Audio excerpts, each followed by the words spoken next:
2025 భారీ బడ్జెట్ చిత్రాల నామ సంవత్సరంగా మారుతుందని అంతా భావించారు. ఈ ఏడాది సుమారు 180కి పైగా చిన్న పెద్ద సినిమాలు థియేటర్స్లోకి వచ్చాయి. వీటిలో పాన్ ఇండియా స్థాయి సినిమాలు దాదాపు 10కి పైగా ఉన్నాయి. అయితే సంక్రాంతి నుండి డిసెంబర్ వరకు విడుదలైన వాటిలో సక్సెస్ రేటు మాత్రం చాలా తక్కువగా నమోదైంది. మరీ ముఖ్యంగా ఇండస్ట్రీని శాసిస్తారు అనుకున్న బడా స్టార్ల సినిమాలు విడుదలకు ముందు ఆకాశవంత అంచనాలు సృష్టించి థియేటర్స్లో మాత్రం చతికిలబడ్డాయి. కేవలం స్టార్డమ్ ఉంటే సరిపోదు, కంటెంట్ ఉంటేనే ప్రేక్షకులు ఆదరిస్తారని ఈ ఏడాది మరోసారి రుజువైంది. అందరి దృష్టిని ఆకర్షించిన సినిమాల్లో Ram Charan game changer, NTR war 2 ముందు వరుసలో ఉన్నాయి. శంకర్ దర్శకత్వంలో వచ్చిన గేమ్ చేంజర్ పై మెగా అభిమానులు పెట్టుకున్న ఆశలు అన్ని ఇన్ని కావు. కానీ పాత చింతకాయ పచ్చల్లాంటి కథనం, సాగతీత సన్నివేశాల వల్ల సినిమా బాక్సాఫీస్ వద్ద మ్యాజిక్ చేయలేకపోయింది. ఇక హృతిక్ ఎన్టీఆర్ కాంబినేషన్ లో భారీ యాక్షన్ ఎంటర్టైనర్ గా వచ్చిన వార్ 2 ఆత్మలేని కథతో నిరాశపరిచింది. ఇద్దరు టాప్ హీరోల నటన అద్భుతంగా ఉన్నా బలహీనమైన స్క్రిప్ట్ కారణంగా ఈ రెండు సినిమాలు డిజాస్టర్ టాక్ ను మూటగట్టుకున్నాయి. పవన్ కళ్యాణ్ కెరియర్ లోని అత్యంత ప్రతిష్టాత్మకంగా తెరకెక్కిన పీరియాడికల్ డ్రామా హరిహర వీరమల్లు. ఏళ్ల తరబడి షూటింగ్ జరుపుకున్న ఈ సినిమా ఎట్టకేలకు 2025లో ప్రేక్షకుల ముందుకు వచ్చింది. అయితే లేట్ గా వచ్చినా లేటెస్ట్ గా వస్తాడు అనే డైలాగ్ ఇక్కడ వర్కౌట్ కాలేదు. మేకింగ్ పరంగా బాగున్నా కథలో వేగం లోపించడం, పవన్ లుక్ పై మిశ్రమ స్పందన రావడం సినిమాకు మైనస్ గా మారింది.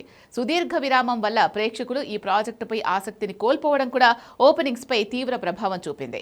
మంచు విష్ణు కలల ప్రాజెక్టు కన్నప్ప కూడా నిరాశపరిచింది. ప్రభాస్, అక్షయ్ కుమార్, మోహన్ లాల్ వంటి అతిరథ మహారాజులు ఉన్నా ప్రధాన కథలో ఎమోషన్ పండకపోవడంతో సినిమా ప్రేక్షకులకు కనెక్ట్ కాలేకపోయింది. గ్రాఫిక్స్ పై పెట్టిన శ్రద్ధ స్క్రీన్ ప్లే పై పెట్టి ఉంటే ఫలితం వేరేలా ఉండేది. ఇక విజయ్ దేవరకొండ కింగ్డమ్ విషయానికి వస్తే మరోసారి ఓవర్ హైప్ సినిమాను దెబ్బతీసింది. రొటీన్ గ్యాంగ్స్టర్ డ్రామాగా వచ్చిన ఈ చిత్రం యూత్ ను ఆకట్టుకోవడంలో విఫలమైంది.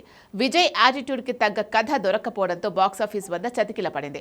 మాస్ మహారాజా రవితేజ నుంచి ఆశించిన మ్యాజిక్ ఈ ఏడాది కూడా మిస్ అయింది. మాస్ జాతర అంటూ వచ్చిన సినిమా పేరుకు తగ్గట్లే లౌడ్ గా ఉన్నా అందులో కొత్తదనం లేకపోవడంతో ప్రేక్షకులు తిరస్కరించారు. రవితేజ ఎనర్జీని దర్శకులు సరిగ్గా వాడుకోలేకపోతున్నారు అనే విమర్శలు వినిపించాయి. ఇవే కాకుండా నితిన్, రామ్ పోతినేని వంటి టైర్ 2 హీరోల సినిమాలు కూడా సరైన ప్రమోషన్లు లేక, బలమైన కథలు లేక బాక్సాఫీస్ వద్ద ఫ్లాప్ లిస్టులో చేరాయి. ప్రేక్షకుల అభిరుచి మారిందని, రొటీన్ మాస్ మసాలా ఇక చెల్లదని ఈ సినిమాలు గట్టిగా చెప్పాయి. మొత్తంగా చూస్తే 2025 టాలీవుడ్కు ఒక చేదు గుణపాఠం నేర్పింది. కోట్లు కుమ్మరించి పాన్ ఇండియా లేబుల్ వేసినంత మాత్రాన సినిమాలు ఆడవు. కథలో దమ్ము, కథనంలో కొత్తదనం ఉంటేనే చిన్న సినిమానైనా నెత్తిన పెట్టుకుంటారు. ఈ ఏడాది ఫ్లాప్ అయిన సినిమాలన్నీ సాంకేతిక పరంగా ఉన్నంతగా ఉన్నా కంటెంట్ పరంగా వీక్గా ఉండడమే ప్రధాన కారణం. స్టార్ హీరోలు తమ ఇమేజ్ చట్రం నుంచి బయటకు వచ్చి ప్రయోగాత్మకమైన బలమైన కథలను ఎంచుకోవాల్సిన సమయం ఆసన్నమైంది. లేదంటే రాబోయే కాలంలో ఫ్లాప్ల జాబితా మరింత పెరిగిపోయే ప్రమాదం ఉంది.